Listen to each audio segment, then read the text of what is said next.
Okay, so in this video I'm going to teach you how to transform your R model Jericho 941 or Baby Desert Eagle from Decock safety to just Decock only.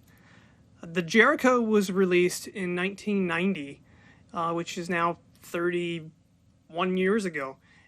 For whatever reason, I have no idea why. Either no one tried to do this or no one documented it. I tried hard to find if anyone else had documented this process, and I wasn't able to.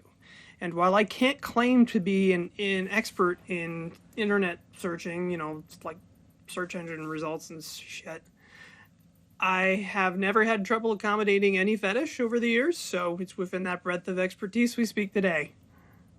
Now we see here at the foreground we have the steel frame Jericho 941R.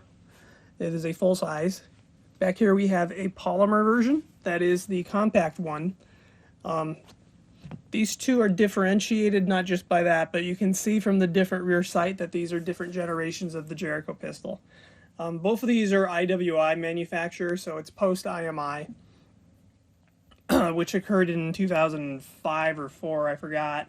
Here on the left, we have an early model tan folio with the decocking safety, which these were adopted out of, much more so than just the actual Czech CZ-75. Part of the reason for that is just because these were more available at first. That's why that kind of got out there. Most of the CZ-75 clones out there are actually copies of the tan folio iterations. Anyway, on the steel model here, I've actually already made it to Decock only, but we'll just show you visually and get that out of the way to verify that. As you can see, it's still going to push that out of the way. Yep, drop, come right back up. Works from all positions, and still does just fine. All of these have been cleared out beforehand, guys. Now, mechanically, the process for that is exactly the same in the polymer one. There might be some different parts dimensions, but the number of parts and the shapes of them, etc., is going to be exactly the same. So even if you only have the steel frame one, this still applies to you.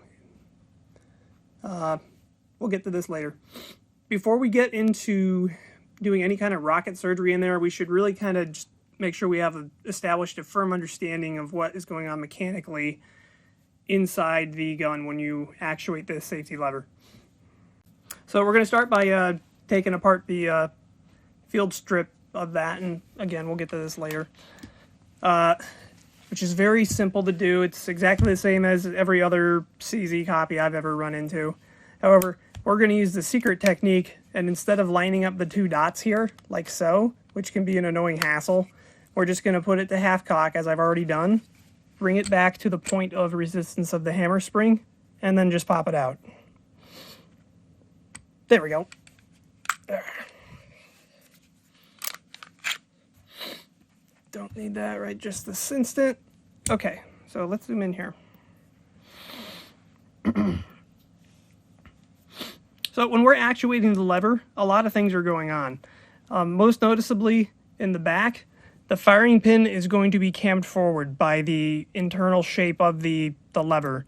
There is a little hole at the top of the firing pin, or not a hole, a cutout really, that this will fill in when you do that, the inside part of that will. At the same time it does that, this little lever down here, right next to the firing pin block, that one right there, is going to come down and push the sear and release the hammer, which will then slam into the back of, harmlessly, into the back of the slide.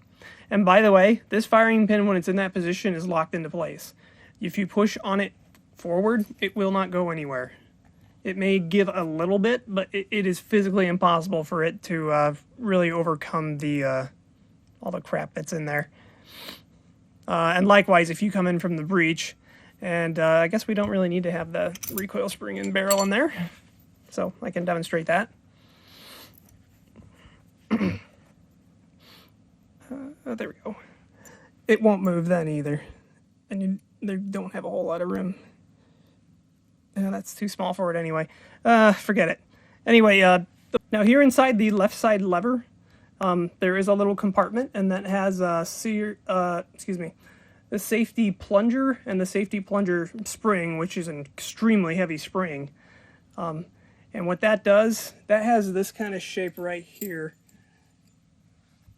There it is, like that. And it fits into these little notches here in the slide where it's cut out for that. Let's try to make that clear. That's not clear. Not at all. There we go. Yeah, I'm not making it very clear, but there's a little notch here that will fit in. Under spring tension, it gets locked into there. And then when you push up hard enough, it'll overcome the spring tension. Pretty simple stuff. Like I said, it pushes down on the, which is right here. By the way, it's kind of impressive. This is just a one-piece sear, even though it's incorporating a manual safety, a decocker, firing pin block, and the normal sear work engaging with a hammer. That was pretty clever. The new baby Desert Eagle 3 has switched to a two-piece sear instead, and arguably that's safer just because the firing pin block is now separate from the sear. So that's what it pushes down on to release the hammer right there, which is actually the same lever that keeps the firing pin block in place. We'll get into that some other time, but you can see, I mean, when you push it down, it comes up. Same thing. Also, don't let it slam into that a bunch. I'm just doing that for demonstrative purposes a couple times. I forgot to mention this little plunger has its own spring. Anyway, let's actually get into this and start working on it. So since we've already taken it off the field strip, so we don't need to explain that, we're going to push in here on the firing pin just a little bit, and then maneuver this little plate out a little bit, like so. And it's under pretty significant tension, so I suggest you rest it against something and it will come out. There we go. I've already switched to a lighter firing pin spring, so I don't really have trouble with that. The spring will sometimes stick when you're taking it out. If it does, just push on the firing pin block and that will make it come out. And there is the firing pin block with its attendant spring. The firing pin block that the Jericho utilizes was taken directly off of the Tamfolio once they introduced it on that. And it works in the opposite way of the conventional firing pin block that most of us are used to. It is maintained in the up position, and the up position, not the down, is what locks it into place. It blocks the firing pin. So when you pull on the sear, or excuse me, when the sear is actuated by the trigger bar, the back of the sear will come backwards and release the hammer, allowing it to do that. But this front part will also come down and allow the firing pin block to clear the firing pin channel out of the way so it can actually fire. Because you'll see here it has this little tiny notch there at the front, and that is for the firing pin block, like so.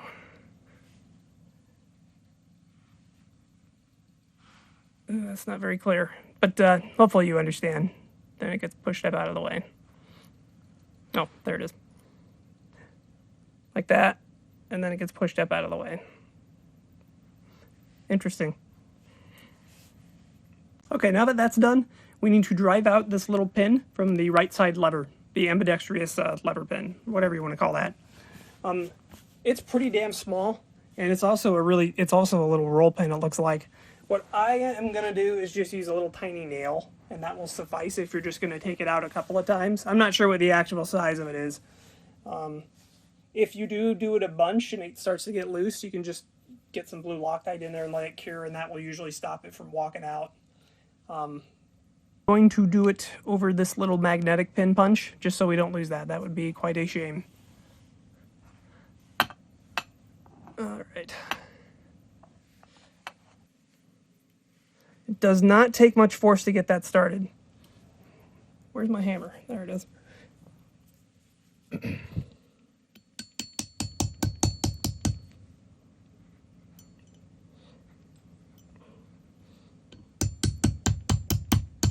Yep, I can see it moving. There we go. And I believe it's falling out. Yep. It did not go in. That's okay. That's my bad. There is that teeny tiny little pin. So now we'll go ahead and take out your nail or roll pin punch, whatever you use to take that out. And then just slide off the right side lever. And you'll see here now all that's left inside there is the left side lever and the sear plunger spring. And then inside this part of the left side lever is the safety plunger and safety plunger spring.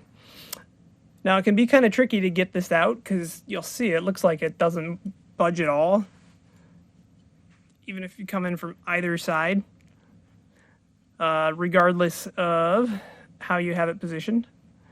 The trick is you have to kind of wiggle it out, and that will let it overcome the very, very tiny, in fact, let's see if we can even get it on the camera.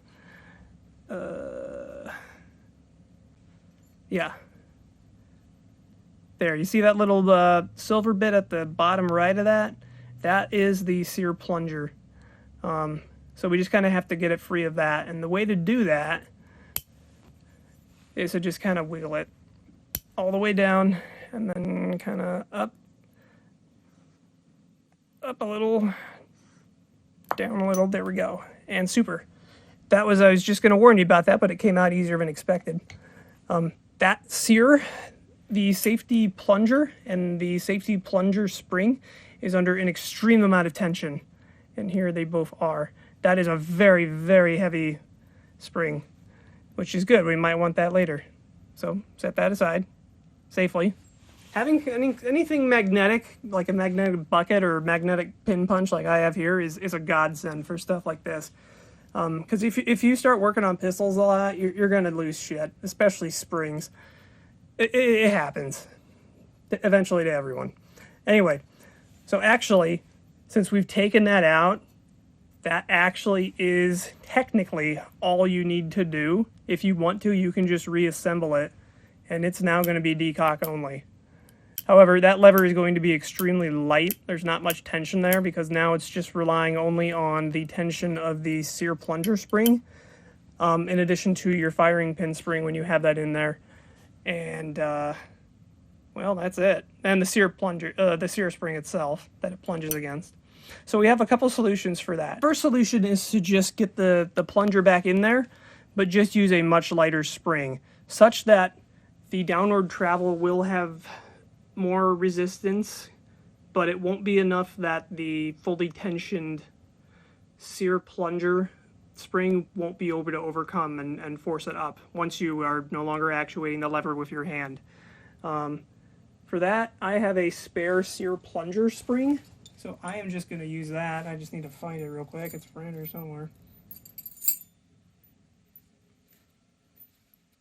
Oh yeah, that's right over here.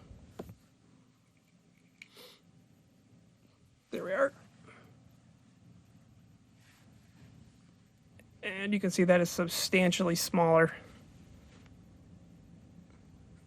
But it will still be enough to provide some extra tension. There we go, like so.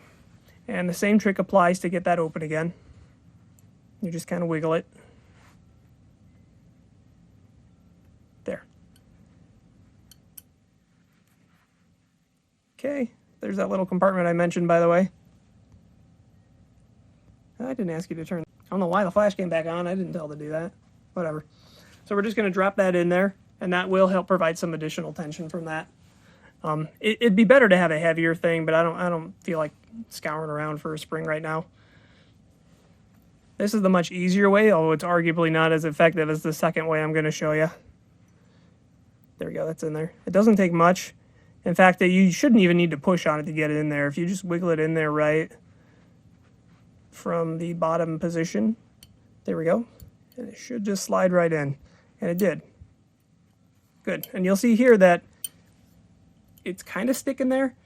That's okay here because, again, we're missing the firing pin spring and the sear spring to pushing that up. So that together will overcome that every time.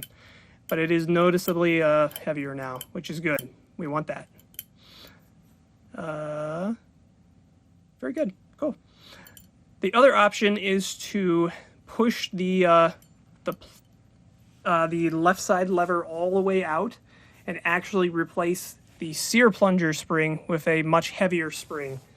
And that is what I did on the steel frame one I have right here. And that will result in a much heavier one, but it just feels a lot better. It has a lot more tension behind it. I mean, you can hear it slam forward compared to that. Yeah. However, doing it that way is kind of iffy. If you screw it up, it's very hard to reverse it. And actually, on that, I did. I did not quite cut enough coils off, and it does still work, but just barely. Like you'll see here, if I demonstrate that a bit slower, it's going to be right kind of near the bottom, but not all the way down. There. See, I should be able to push that down further and make that completely parallel with the little axis here in the slide that it sits in. I don't know what you'd call that, cutout. Oh well, too late now. It still works fine, it's just barely good enough. I would say this other method's a much more sound way of doing that, although it might not be as satisfying.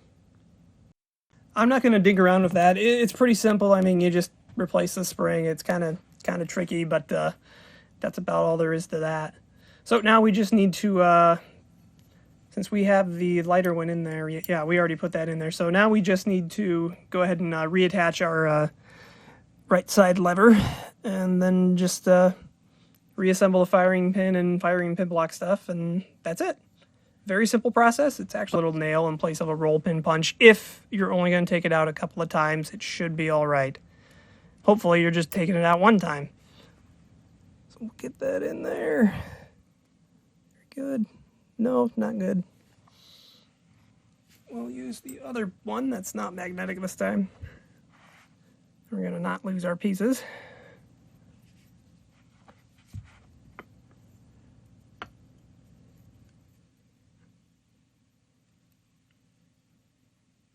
Okay, there. It's started. So we'll just give it a few taps to start it. There. There we are. There, that should suffice. There we go, now it's going in. Still a little bit more.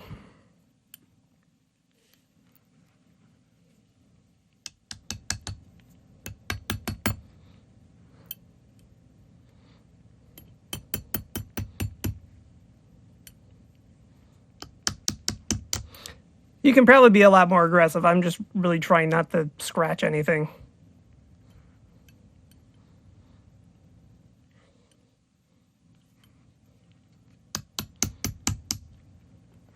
There we go. Perfect. Now you can see that that's in there basically flat. Yeah, looks like it. Okay, super. So now we just reassemble and just do a quick function check and make sure that's all working. So we'll start with the firing pin block and the firing pin block spring, which is around here somewhere. There it is.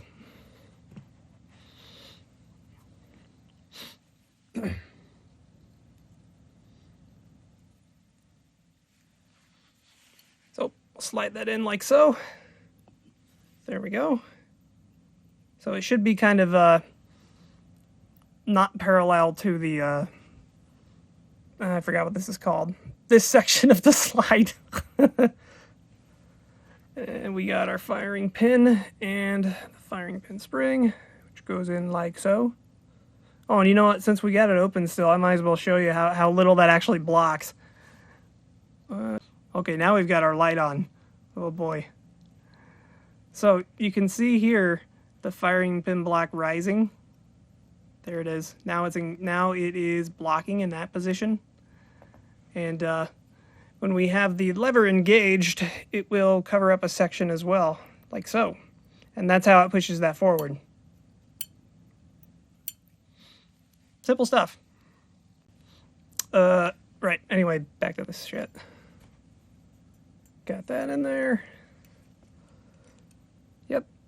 We push down here. You'll probably come into resistance. It's the firing pin block. You got to push that usually a little bit. Might need to wiggle it. There we go. And now we put in the firing pin retaining plate. There it is. And this part's kind of tricky. We just need to push back down the firing pin. As you see, I'm holding it with the plate where it will lock in there. Like so. I said like so. God damn it. There we go. Now it's going to go. Oop. Yeah, it looks good.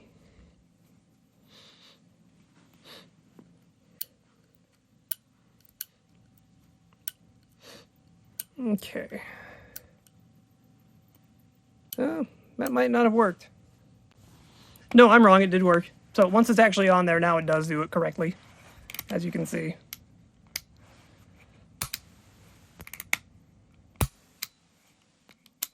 And it works from all positions. Yes, it does. Super.